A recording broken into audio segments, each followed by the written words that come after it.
لوگ نماز اس لیے شروع کرتے ہیں، کہتے ہیں میں 5 نمازیں بھی پڑھتا ہوں، میں صدقات بھی کرتا ہوں، کام میرا پھر نہیں چلتا۔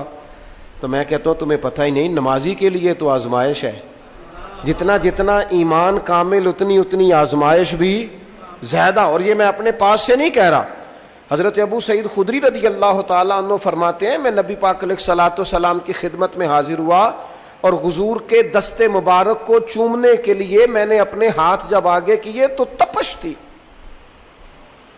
تیز بخار تھا نبی پاک کو۔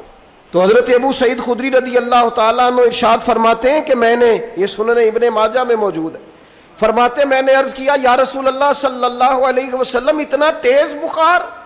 حضور فرمانے لگے ہم پر جو آزمائشیں آتی ہیں نا انبیاء پر، وہ عام لوگوں سے دگنا آتی ہیں۔ یہ تو لاڈلے ہیں، یہ تو محبوب ہیں اللہ کے۔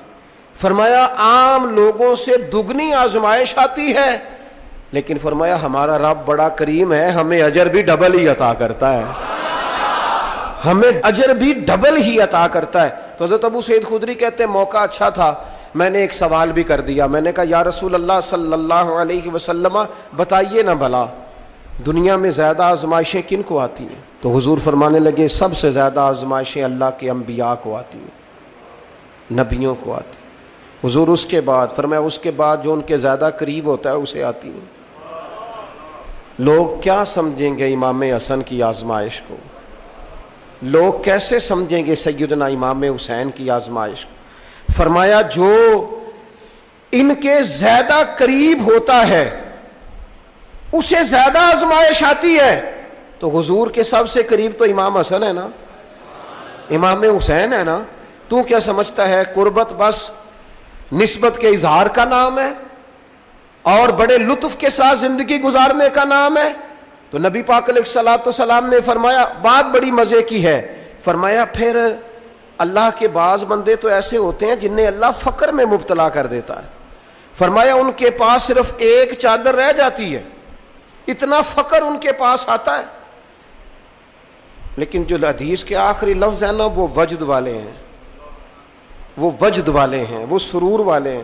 ہمارا یہ مزاج ہوتا ہے کہ میٹھا میٹھا کھا جاؤ اور ذرا کڑوا آ جائے تو سویرے بھی رو شام بھی رو، حال ہی کوئی نہیں، غریبی بڑی، پریشانی بڑی، حضرت صاحب گھر سے بیماری جاتی نہیں۔ اور جناب کیا بتائیں، بعض لوگ تو ایسے ہیں جن کی بات سن کے لگتا ہے زندگی میں کبھی سوئی ہی نہیں، اتنے بڑے بڑے دکھ سناتے ہیں۔ او خدا کی رحمت کا بھی تو ذکر کرنا، خدا نے جو تیرے اوپر انعامات کیے ان کا بھی تو ذکر کرنا، ان کا تذکرہ ہی نہیں کر رہا میرا بھائی۔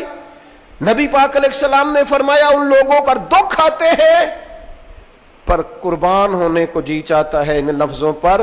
حضور فرمانے لگے وہ رب کی طرف سے آنے والے دکھ پر بھی اس طرح راضی ہوتے ہیں جس طرح تم میں سے کوئی راحت ملنے پر راضی ہوتا ہے، سکون والی چیز ملنے پر جس طرح تم راضی ہوتے ہو اس طرح وہ دکھوں پر بھی راضی ہوتے ہیں۔